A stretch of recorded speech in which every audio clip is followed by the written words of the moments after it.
Haven, Chris Bonnington, the legendary mountaineer, 83, in the sitting room of his Victorian cottage in Cumbria. One mum and me. I bought this former farm laborer's cottage with my late wife Wendy in 1971 as a holiday home, but we liked it so much we moved in permanently.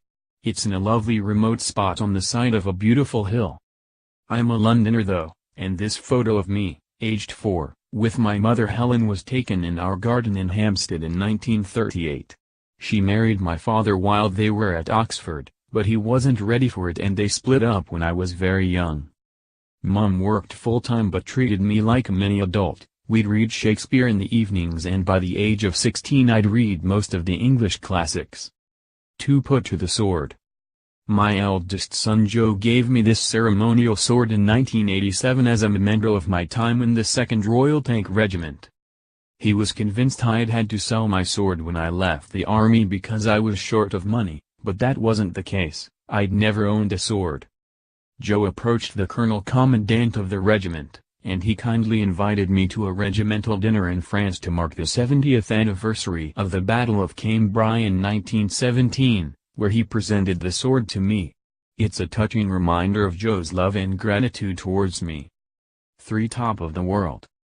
This ice axe was carried to the very top of Mount Everest by my old friend and fellow mountaineer Doug Scott in 1975.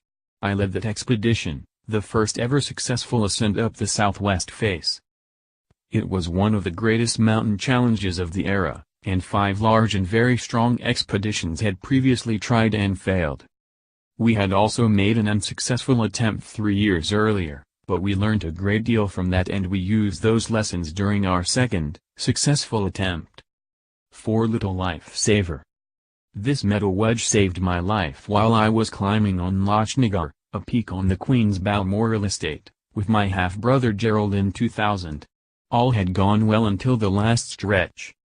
I couldn't find anywhere to secure my rope, so I swung the picks of my axes into the snow, tied myself to them and started to pull in the rope as Gerald began to climb.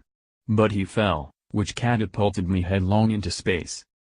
I was certain I was going to die, but I suddenly stopped. I'd clipped my rope through this wedge on the way up and secured it in it, cracking the rock.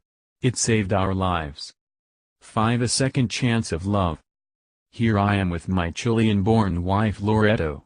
I'd known her for years because she was the wife of my friend, the mountaineer Ian McNaught Davis.